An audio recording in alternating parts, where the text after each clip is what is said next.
Thank you, Chair Dr. Arvind sir, fellow panelist Ramnath, my guru, teachers, respected scholars, and my dear students. In most of the time, when we are talking about maritime security, basically we are focusing on security aspects and strategic aspects and the economic aspects. Usually we are forgetting a major component, even though it is very small. So I was thinking that to share some of the thoughts on that area, I think at least your attention will come to that area and will definitely strengthen the policy making in future. So my paper is focusing on the maritime domain awareness and power competition, specifically in the Indian Ocean region, and India's attempt for shaping a rule-based order in that region.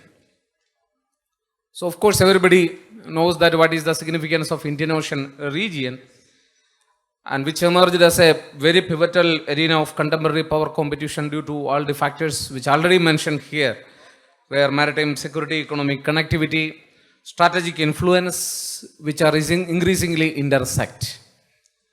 Within this context, the maritime domain awareness, which has become very critical instrument for ensuring a few important aspects. One is transparency, other one is stability, then adherence to a rule-based maritime order.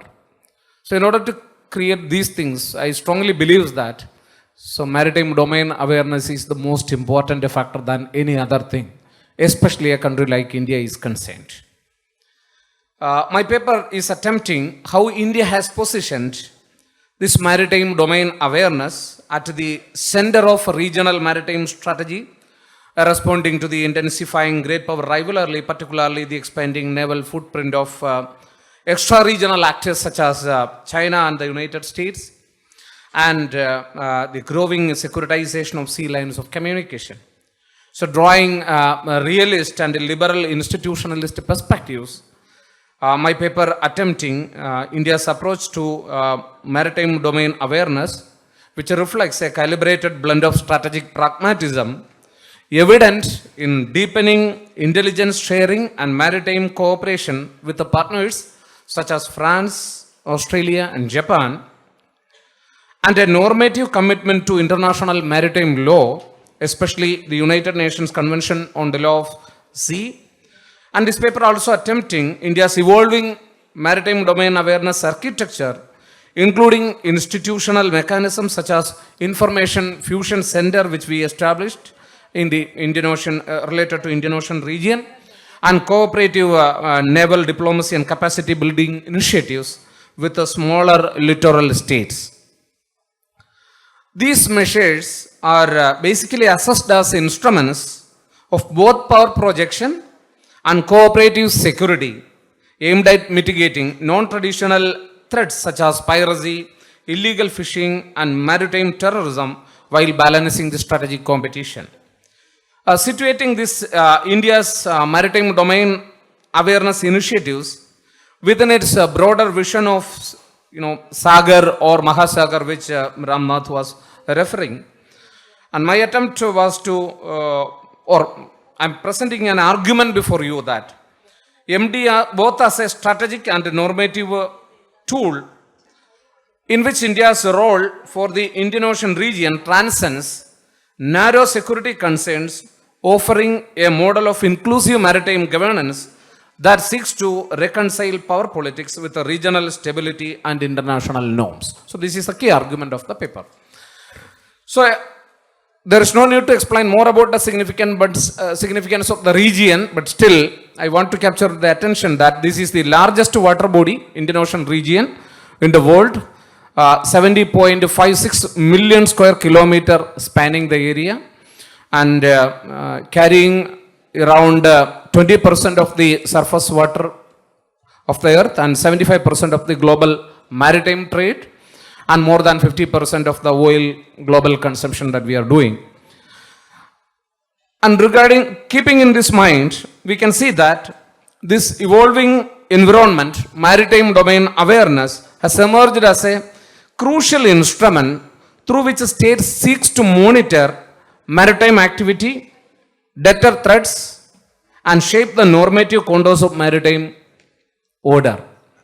So, when we are talking about the trade or the strategic aspects related to the maritime security, so we know that the first and foremost factor is, of course, the information regarding that and the awareness regarding that.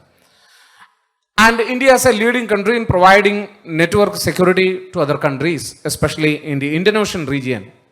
So we can find its significance in its policy, which started by India after 2014 onwards, at least. India, as a major resident of power in the Indian Ocean, has increasingly placed this maritime domain awareness at the core of its maritime strategy. Rather than pursuing overt naval dominance, India has sought to combine surveillance capabilities, institutional innovation, and cooperative maritime diplomacy to project itself as a net security provider and a norm entrepreneur committed to a rule-based maritime order. And here, my argument is that India's maritime domain strategy is both as a response to power competition and an effort to regional maritime governance within international legal and institutional framework. As I mentioned earlier, when we are looking at this problem from the theoretical angle, here I am adopting a pluralist theoretical approach, drawing insights from realism and liberal institutionalism to analyze the India's maritime domain awareness strategy. From a realistic perspective, maritime awareness is fundamentally linked to power projection, deterrence, and strategic competition. Control over maritime information enhances a state's ability to secure its sea lines of communication, monitor adversarial movements, and influence regional balance of power. In the Indian Ocean region, where naval deployments increasingly signal strategic intent, maritime domain awareness definitely serves as a force of multiplier for maritime power.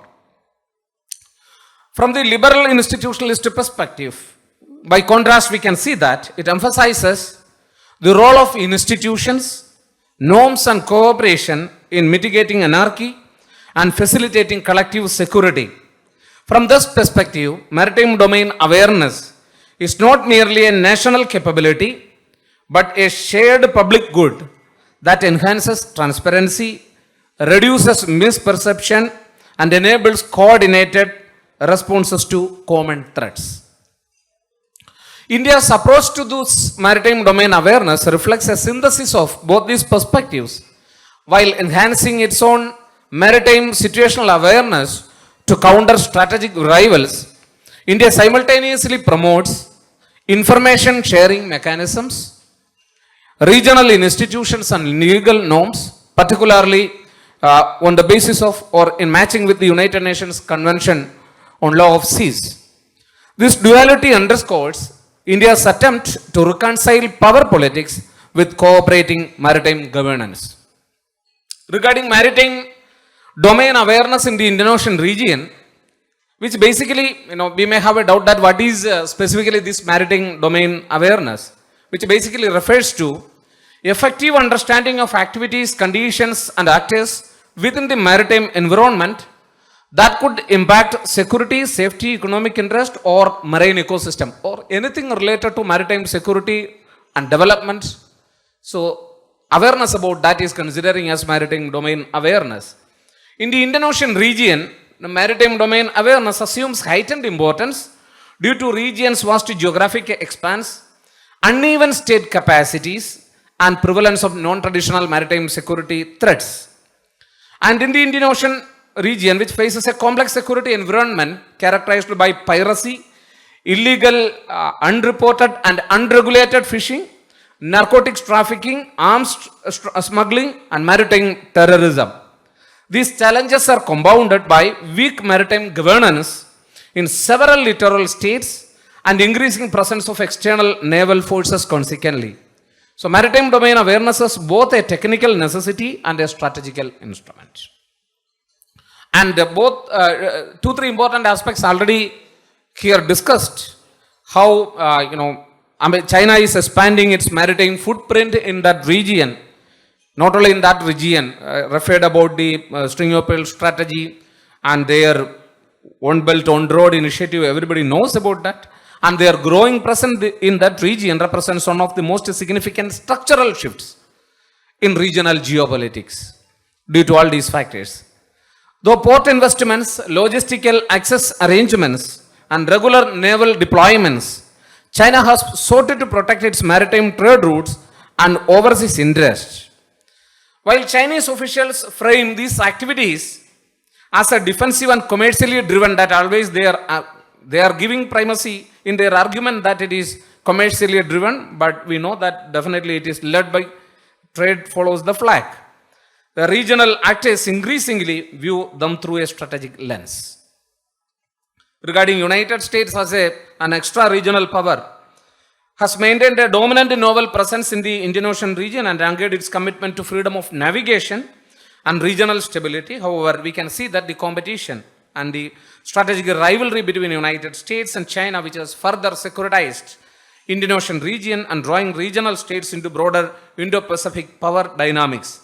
India's maritime domain awareness initiatives must therefore be understood as a response to both Chinese expansion and broader militarization of maritime spaces by extra-regional actors, including United States. Yes, enough, sir. So now I am focusing on what are the institutional structures we have for the maritime domains awareness. Definitely, India have Information Management and Analysis Center, IMAC, which we started in 2014, marked a shift towards integrated maritime surveillance, consolidating data from coastal radar chains and intelligence agencies. Another one is, everybody knows about the building of this national network.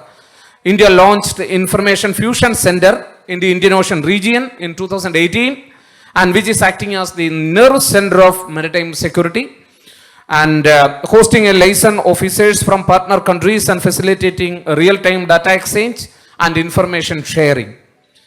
It is helping for cooperative naval diplomacy in many ways, reinforces maritime domain awareness objectives through joint exercises, coordinated patrols, and information sharing agreements partners with, like France, Australia, Japan, etc. And they are using this maritime domain awareness strategy as a tool for cooperative security because it is explicitly framed as a mechanism for cooperative security rather than exclusive control, which is propagated by countries like China. Through capacity building programs, India assists smaller littoral states in developing maritime surveillance capabilities, coastal radar networks, and institutional expertise. And already mentioned about the Sagar and Mahasagar. Mahasagar is, in 2024-25 initiative, which is basically focusing about the mutual and holistic advancement of the Sagar. Assessing, when we are critically analyzing the weakness of India's maritime domain awareness initiative, it's not free from limitations. One of the important criticism is that India's maritime domain awareness is framed as a cooperative and inclusive, but in one minute. But we can see several information asymmetries remain inherent within regional information sharing architecture, and India occupies a structurally privileged position and as a primary data aggressor and dissemination hub through mechanisms such as that fusion center. This raises certain concern among smaller littoral states regarding data sovereignty, dependence, and potential securitization. The second important criticism is, of course, related with a broader environment of intensifying militarization of Indian Ocean, even though it is, awareness sharing, but we know that it is intensifying and multiplier the military impact. Consequently, India's MDA-driven strategy may unintentionally reinforce competitive dynamics that it seeks to manage. The third important criticism is that normative commitment to the United Nations Convention on Law of Seas and rule-based maritime order is not without inconsistencies. Although India strongly advocates freedom of navigation and adherence to international maritime law in the Indian Ocean region, its own position on issues such as military activities in exclusive zones, that definitely invites criticisms. And the last and the very important criticism we must focus is that India's maritime domain awareness is ambitious.